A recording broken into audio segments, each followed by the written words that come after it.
Tonight, the cannabis candy bust days before Halloween.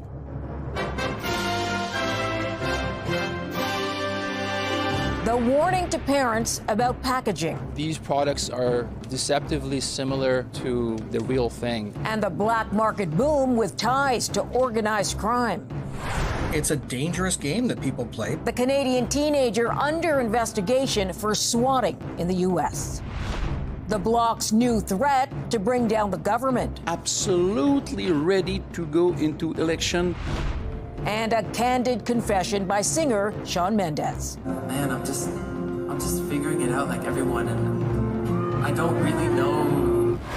Plus, a new piece by an old master. You'd think we would have learned everything there was to learn about it, but apparently not. A curator uncovers music by one of the greatest classical composers.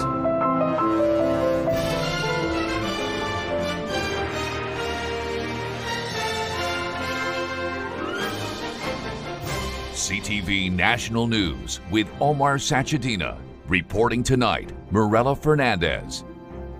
Good evening. Omar is on assignment. Halloween is meant to be a bit scary for kids, but we begin tonight with a story parents might find terrifying. Police in British Columbia have found candies laced with cannabis, packaged to look like regular brands. The RCMP has seized tens of thousands of them, but they aren't sure how many were actually made and doled out by organized crime. CTV's BC Bureau Chief Andrew Johnson reports. It's a sweet and snack lover's dream buffet, but the advice from police, don't eat it. These were in extremely unsanitary conditions with cross-contamination of all kinds of chemicals. RCMP seized more than 120,000 deceptively packaged edibles they say were manufactured in trailers on Vancouver Island. The amount of THC inside these packages is unclear. Some of the products claim to contain 100 times more than what's legal. What is obvious, the intent to mimic popular snack brands. And days ahead of Halloween, police are hoping to put it on the public radar. We're certainly concerned that these may end up in the candy supply, especially we're concerned for the health of everybody, all Canadians, children, adults. 6 people accused of being part of an organized crime group have been arrested. A reminder of the strength of Canada's cannabis black market 6 years after legalization. One expert blames slow-moving government regulation. The ability to look at what the illegal market is doing and manage the legal market in response to. He says it's impossible to eliminate illegal cannabis. The same goes for alcohol and tobacco, but you can minimize it. Look at the packaging and the products and how it looks and the price point, and then offer similar kind of things in an agile kind of way as you watch the illegal market. A responsiveness thing that we don't seem to have quite figured out yet. Police have seized tens of thousands of the illegal pot products masquerading as candy, but say they can't be sure how much of it is already out there, prompting a familiar warning ahead of Halloween. Take a close look at those treats before anyone takes a bite. Mirella. CTV's Andrew Johnson. Swatting may sound harmless enough. That's when police get called out to a scene as a prank. But the FBI is describing a series of recent hoax calls as a reign of chaos, and they allege those calls came from Canada. A 14-year-old is now under arrest in Nova Scotia. CTV's Paul Hollingsworth has that. From September 12th until October 17th, a high school in Kemptville, Ontario, was targeted with multiple threats of violence. Ontario Provincial Police determined the calls came from a person living in Bridgewater, Nova Scotia. On Friday this past week, officers with the OPP traveled to Bridgewater and, working with Bridgewater Police, did execute search warrants at a home and at a high school in Bridgewater and seized some evidence there. We can't get into those details, but they also arrested a 14-year-old male from Bridgewater. The teen remains in custody and is facing numerous charges. Uttering threats to cause death or bodily harm, indecent communications, mischief, public mischief, and unauthorized use of a computer. The OPP found similarities to an investigation in Delmar, New York, where 12 violent threats had been made. A 14-year-old from Nova Scotia has been charged. Multiple electronics were seized during the execution of the warrants. The FBI and the OPP will not confirm if it's the same 14-year-old from Nova Scotia facing these charges in both countries. Bill Dixon calls this a classic case of swatting, when a false crime is reported and it leads to an armed response by police. It's a dangerous game that people play because it ties up resources. There have been other threats at schools and public facilities in Eastern Ontario. The investigation continues, and if these threats are connected, more charges could be laid. Paul Hollingsworth, CTV News, Halifax. Several arrests have been made in a series of bank robberies in Ontario. 8 locations were hit. Over 16 months, over $2 million was stolen. Each involved 2 to 3 individuals entering bank before close. The occupants were controlled through the use of firearms to threaten and intimidate. Video released by the Ontario Police shows the thieves in action. 5 suspects have been charged with 53 offenses. The money has not been recovered. There is a call to further investigate the lives stolen at residential schools. Kimberly Murray has already spent 2 years looking into the cases of missing children and unmarked graves. In her final report, the special interlocutor is calling for a deeper study that could take decades. CTV's Heather Wright has more. I want to honor all those young people who lost their lives. There was grief today in Gatineau, Quebec, as the final report on missing Indigenous children and the unmarked graves many are buried in was released. Their families were never told where they were taken to. They were never told where they were buried. And so we're still in that truth-telling phase. In her report, Kimberly Murray outlined 42 legal, moral, and ethical obligations of governments, churches, and other institutions, calling for full reparations to be made to families of missing and disappeared children. When you've committed genocide, you have obligations to provide reparations. More than 150,000 Indigenous children were forced to attend residential schools, where an estimated 6,000 died, though experts say the actual number is likely much higher. Any parent that has a child, 5 years old, gets lost or taken, stolen, how would they feel? Among the obligations laid out in the report, stable and long-term funding for searches, full reparations and compensation, the return of land of former residential schools and cemeteries to Indigenous people, and the criminalization of residential school denialism, which Murray says distorts basic facts. It's very hurtful, it's very hateful, it's very strategic. And while there is still more work to do, those involved say this phase has given survivors the opportunity to be heard. I think that this has provided a lot of people with the courage to be able to tell their story in a form that they've never been able to tell before. The federal justice minister was at today's gathering. He accepted the report and says the government will review it. Heather Wright, CTV News, Toronto. Another deadline has come and gone for the Prime Minister. Justin Trudeau did not deliver on demands made by the leader of the Bloc Québécois. Now there are new threats to bring the government down. CTV's Mike Couture reports. Bien, bonjour. Yves-François Blanchet has lost confidence in the government. In fact, the Bloc Québécois sent this letter to other parties saying it's ready to topple the Liberals.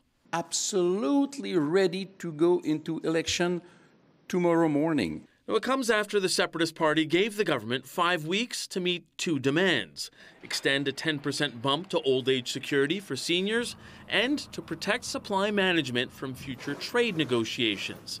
Unfazed, the Prime Minister told reporters discussions will continue. Over the past number of weeks, I've had some very good conversations with Mr. Blanchet.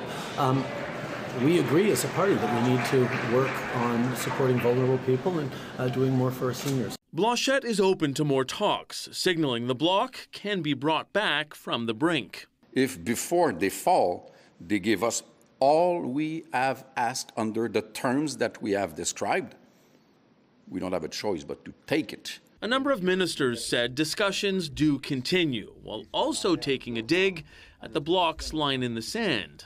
We don't want to be limited by what I call indeed an artificial deadline, artificial ultimatum. Now, despite the Bloc Québécois' deadline, no non-confidence motions can be brought forward in Parliament.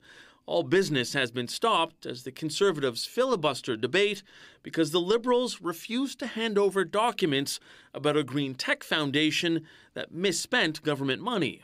If the Conservatives want the government to fall, they will have to stop being childish. The Conservatives point out the bloc has supported the Liberals in the past, and they're now calling on the NDP to also stop propping up the Trudeau government.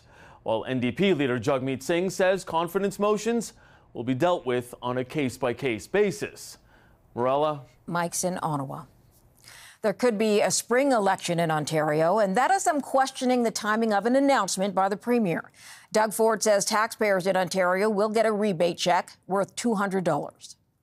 Buy a winter coat for their kids, or to cover the cost of gassing up the family car to make up for the cost of the Liberal carbon tax. Ontarians already get a federal rebate for the carbon tax. Opposition leaders call it a gimmick. The checks arrive by mail next year. They will cost $3 billion. It won't be clear how many votes Team Trump stands to lose after that weekend rally in New York, where racist remarks were made by several speakers.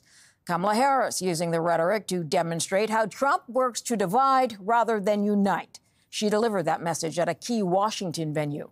CTV's Joy Melvin reports. The symbolism was not lost on anyone. Kamala Harris making her closing arguments to Americans on the National Mall. I don't believe people who disagree with me are the enemy. He wants to put them in jail.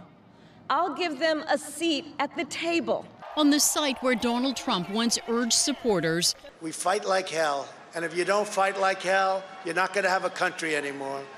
Before they stormed the Capitol in a deadly riot January 6th, Harris making the case it's time to turn the page. Donald Trump has spent a decade trying to keep the American people divided and afraid of each other. I am here tonight to say that is not who we are. That is not who we are. Hoping this moment will help win over undecided voters while Donald Trump's campaign doing damage control after this at his New York rally. There's literally a floating island of garbage in the middle of the ocean right now. I think it's called Puerto Rico. The Trump campaign reportedly vetted the comic speech, but Trump did not apologize, defending his rally this way. The love in that room, it was breathtaking, an absolute love fest, and it was my honor to be involved. Many Latinos, a key voting bloc in battleground states, are furious, and in a tight race, their votes matter. This is not a joke. We're not trash. Yeah, we're not trash. We're citizens as everybody up in here. While Trump tries to move past the controversy, Harris says it's time for change. It is time for a new generation of leadership in America. Harris is hammering home what's at stake and pitching her vision against Donald Trump's. The contrast could not be more stark, and this race for president could not be tighter. Morella? All right, Joy. Longtime Trump ally Steve Bannon is free after serving a 4-month prison sentence for contempt of Congress. He blames his time behind bars on former U.S. House Speaker Nancy Pelosi. And Nancy Pelosi thought a federal prison was going to break me. Well, it empowered me. Bannon had refused to testify before a government committee investigating the U.S. Capitol riot. Coming up. The government of India response was to spread a false narrative. New revelations on India's alleged criminal plot in Canada. Plus, one of the most elaborate encampments police in Edmonton have ever seen.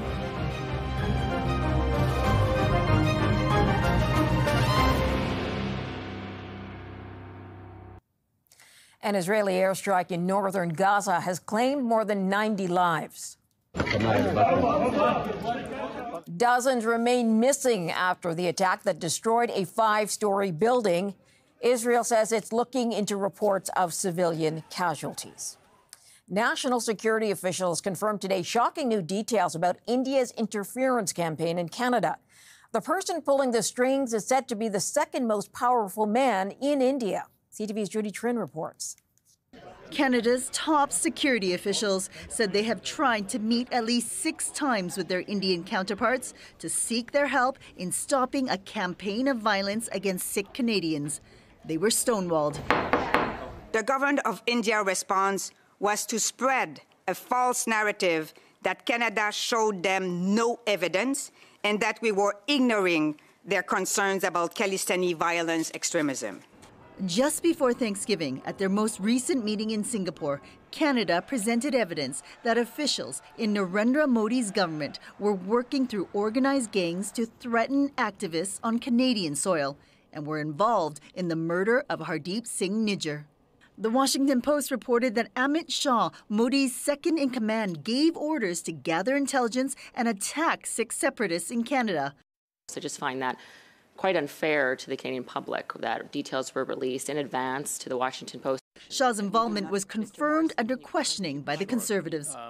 The journalist called me and asked me if it was that person. I confirmed it was that person. Earlier this month, Ottawa expelled India's High Commissioner and 5 other diplomats, while New Delhi expelled Canadian diplomats. With no sign that pressure is easing, Sikh activists are uniting to form a new national advocacy group. So to push back against that foreign interference, which ultimately, unfortunately, leads to transnational repression, and in our case here, assassinations in our places of worship. The newly formed Sikh Federation of Canada is also calling for the suspension of intelligence sharing agreements with India. The group is concerned the Modi government will use the information to target dissidents. Morella. Judy, thank you for the update. Police in Edmonton say they have dismantled one of the most elaborate encampment officers have ever seen. They've got solar panels. We recovered 4 generators, 2 of which were buried underground to power everything. It was discovered last week, almost completely camouflaged. There were working appliances and multi-level structures that police say were in danger of collapsing. They also found 15 weapons, including 3 guns, and about $8,000 in stolen goods. It's alleged the encampment was home to a chop shop for stolen bikes. Straight ahead, the confession that's going viral. I don't really know sometimes, and I know other times. A Canadian pop star shares a revelation with his fans.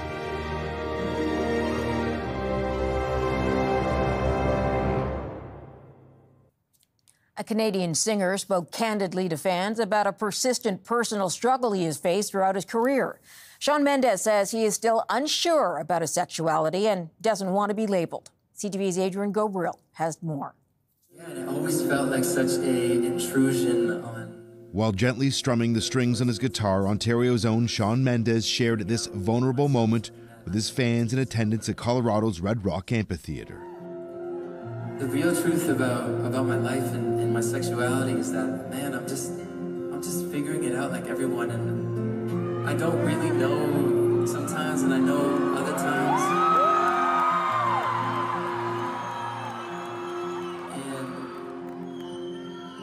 It feels really scary because we live in a society that has a lot to say about that. The deeply personal revelation has gone viral. Less than 24 hours after this video was posted online, millions have viewed it. For years, Mendes has been harassed about his sexuality, even while previously dating Camila Cabello and Hailey Bieber. I never talked about my orientation, but everybody else did.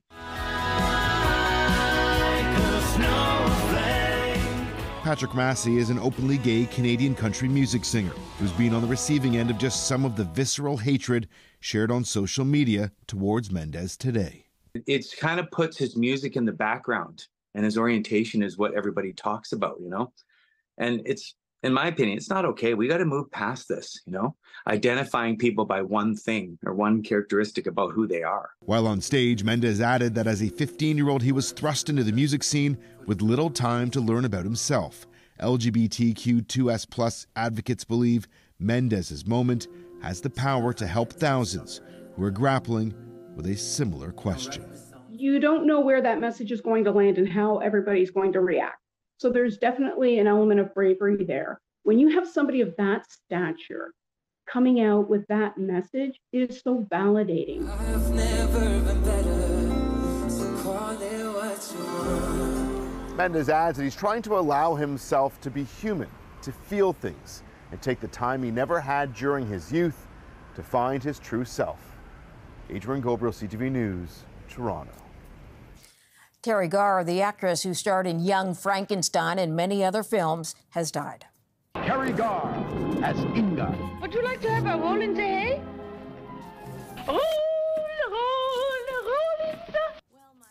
Garr earned an Oscar nomination playing opposite Dustin Hoffman in the movie Tootsie. She retired from acting in 2011 after years of battling multiple sclerosis. She went on to become an advocate for MS research. Garr spent her final moments surrounded by friends and family. She was 79. After the break, The Lost Waltz.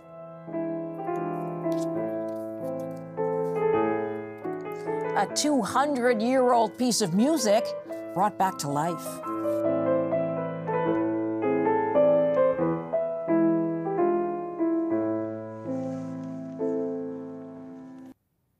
It may seem odd to call a piece of music almost 200 years old new, but it is newly discovered. The waltz is being credited to renowned composer Frederick Chopin. CTV's Garrett Berry reports. A moody, discordant start, unlike any other waltz that Chopin created. I mean, he did write some incredibly stormy and, aggressive-sounding music, but it's rare that you see quite music like that at the beginning of one of his waltzes.